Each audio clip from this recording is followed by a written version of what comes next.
kapag gusto mo laging makaranas ng amazing victory, lagi mong pakikinggan yung salita ng Lord. Hindi mo sasanayin ang sarili mo na hindi ka makapagbasa ng Word of God. Hindi mo sasanayin yung sarili mo na unahin yung ibang bagay, kundi sa buhay mo, mas papahalagahan mo yung mga bagay na pang eternity, hindi pang temporary. Hi guys, gusto ko lang i-share sa inyo kung paano tayo magkakaroon ng amazing victory sa buhay natin. Hindi lang sariling lakas, hindi lang yung sarili nating katalinuhan or mga talent natin sa buhay para magkaroon tayo ng amazing victory, kundi it's all about God and your faith. Hindi sa mga bagay na kaya mong gawin, kundi yung kayang gawin ng Diyos. Naniniwala ako na kapag meron kang pananampalataya sa Panginoon, ito yung tool na gagamitin ng Diyos para magtagumpay ka. At alam ko rin na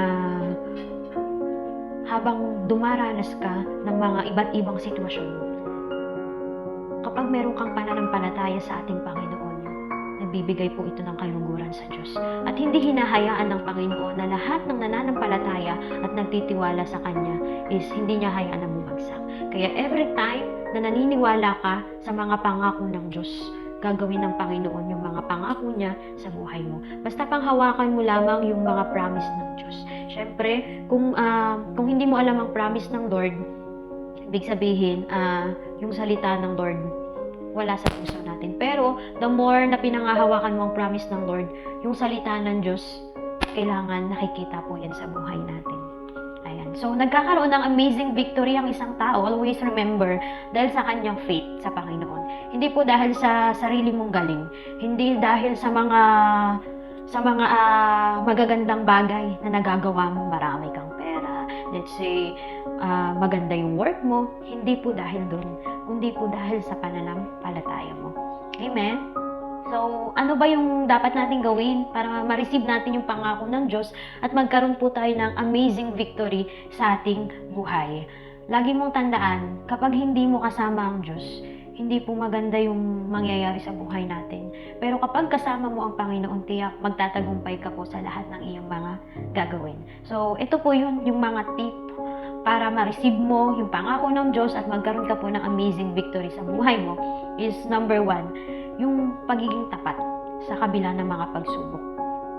Alam niyo po, habang nakakaranas ka ng mga pagsubok, diyan ka po matetest kung paano ka po magiging tapat sa Panginoon. Amen?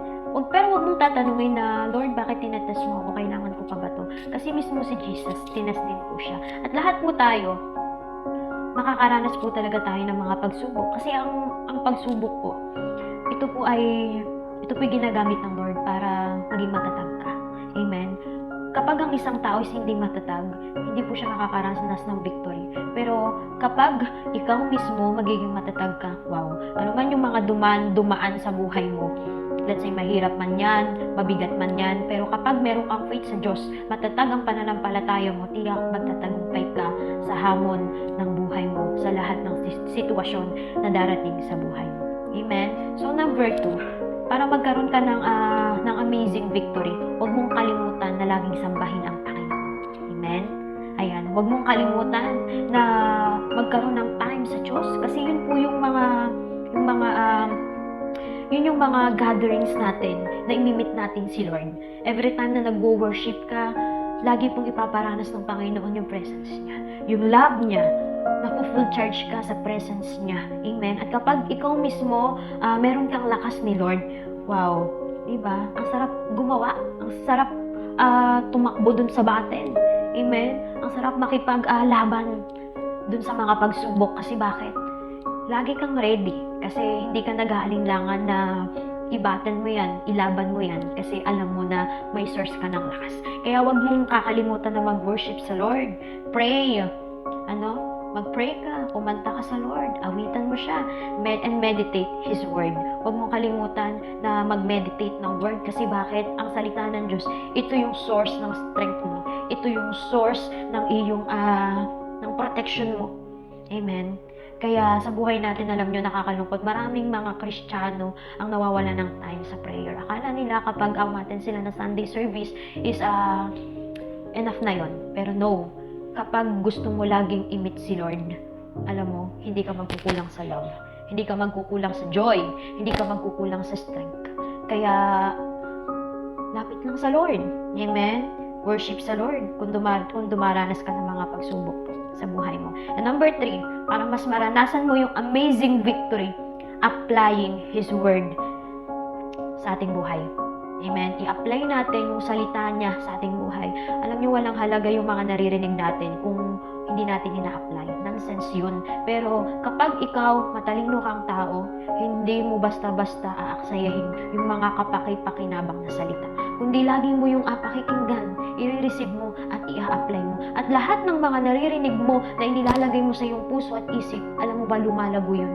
Nagkakaroon yun ng magandang impact sa buhay mo. Nagkakaroon yun ng kabuluhan. Amen? Kasi bakit? Meaningful yung mga naririnig mo. At kapag ito ay pinahalagahan mo, in-apply mo sa iyong buhay, panalo yung mga battle mo sa buhay. May amazing victory ka. Kasi bakit? Hindi mo inaaksaya yung mga magagandang advice, magagandang opinion sa buhay mo. At lalo na kung ang salita ng Diyos yung magiging sandigan mo. Ito yung magiging pahingahan mo, yung Word of God. Minsan sa buhay natin, parang ang tamad na nating magbasa. Dumarating sa point na parang kinasasawaan na natin. Pero no, kapag gusto mo laging makaranas ng amazing victory, lagi mong pakikinggan yung salita ng Lord. Hindi mo sasanayin ang sarili mo na hindi ka makapagbasa ng Word of God. Hindi mo sasanayin yung sarili mo na unahin yung ibang bagay. Kundi sa buhay mo, mas papahalagahan mo yung mga bagay na pang eternity, hindi pang temporary. Kasi sa Diyos, kapag siya yung inuuna mo, naniniwala ako na grabe yung favor ng Lord. Grabe yung tagumpay niya na ipaparanas niya sa buhay mo. Amen. Bagamat hindi mo nakikita ang Panginoon, pero every time na nagtitiwala ka, everything you worship Him, wow, grabe, na-amaze mismo ang Lord sa pananampalataya mo. At yung mga gusto mo sa buhay mo, yung ipapanalo ka ng Diyos. Amen. Hindi mo lang ipapanalo yung battle mo, kundi ikaw mismo tutulungan ka niya para ipanalo niya yung meron ka, yung gera na meron ka. Amen. Kaya tayo mag-pray.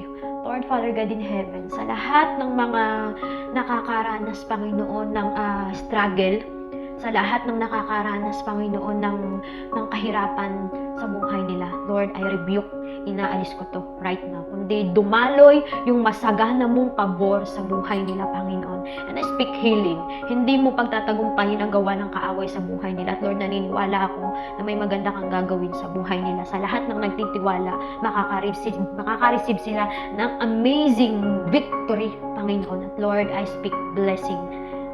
I speak blessing, and I speak love, and I speak strength, Lord, and I speak life, protection, Lord, sa lahat ng naniniwala na may kaya kang gawin sa buhay nila, O God. Lord, makaka-receive sila at hindi mo sila bibiguin sa lahat ng laban nila, Panginoon. We thank you, God, and sa lahat ng papuri, Lord, kasama ka namin at hindi kami magdadalawang isip na pagkatiwalaan ka sa lahat ng aming ginagawa. We thank you, Lord, sa iyo ang mataas na papuri. In Jesus' name, Amen. Bye.